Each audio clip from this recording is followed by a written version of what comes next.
In a preliminary report of the most recent SAT10 results, it looks like the Guahan Academy Charter School students, at least from the first to third grade, scored higher than students from the Guam Department of Education. PNC's Rosel Romanes has a story. The Guahan Academy Charter School released a preliminary report of their students' SAT10 results for school year 2014-2015. The findings are staggering. It shows that although the student scores fall below national average when compared to the Guam Department of Education students, they outwit their counterparts. The excitement has come because the 2014-2015 SAT10 administration for first, second, and third were significantly higher than other schools across this island the last time SAT10 was administered to them. However, since GDOE transitioned to ACT Aspire last school year, independent evaluator Dr. Velma Sablan explains that she had to compare GAC's 2014-2015 SAT10 results to GDOE's 2012-2013 SAT10 results. The students in first grade were at the 35th percentile. Right? So if you look closely at this, all right, these are the individual schools. Yes. And these are the percentile ranks that each of the schools got. This is the aggregate. In other words, when we take all the schools together, DOE's overall percentile rank is 26, with the national average at 50.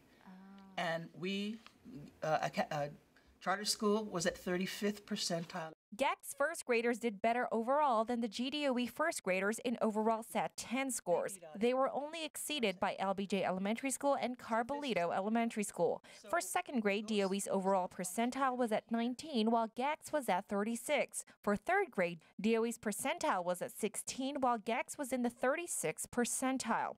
We asked if this is an accurate measure of student performance given the fact that the GAC scores are compared to GDOE scores from 2 years ago. Oh, absolutely not. Okay. I mean, any assessment expert will say, you know, but 2 years ago it was different, this test was different, the norm reference was different, and those are all true, all right, and I acknowledge that. Okay. But when we look at data, we always do comparisons. Right. For example, the average weight of babies on this island is between 6 to 7 pounds. The average weight of babies in the United States is between 7 to 8 pounds, okay? Is that comparison fair? Absolutely not. They have a whole different context over there. But why do we make that comparison? Because we want to keep developing good prenatal care and seeing that birth weight go up, right? So comparing data, even though it may have been from 2 years ago, still gives us insight that, you know, we're doing something that is working. Sablan explains that in her findings, students are entering first grade with skills in word reading and reading comprehension, but these skills appear to deteriorate by the third grade. She also suggests that GAC should strengthen their math program. Sablan says since GAC is in the process of obtaining the 2013-14 SAT10 results from the previous evaluator, last school year's results might be the baseline for future comparisons. If we can't get it, then we will use this current year that I've just analyzed as the baseline and then administer it next year. She also recommends the use of SAT10 tests should continue to be used by GACs. When I saw that they moved to the Aspire Act core curriculum, I was thrilled because we're going to be assessing what we're teaching.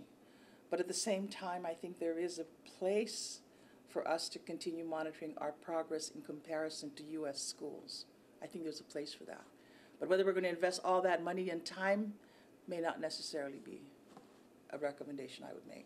Sablan says that this is only the preliminary findings and only includes first to third grade. The final results will be announced at the end of the month. Rosel Romanes, PNC News.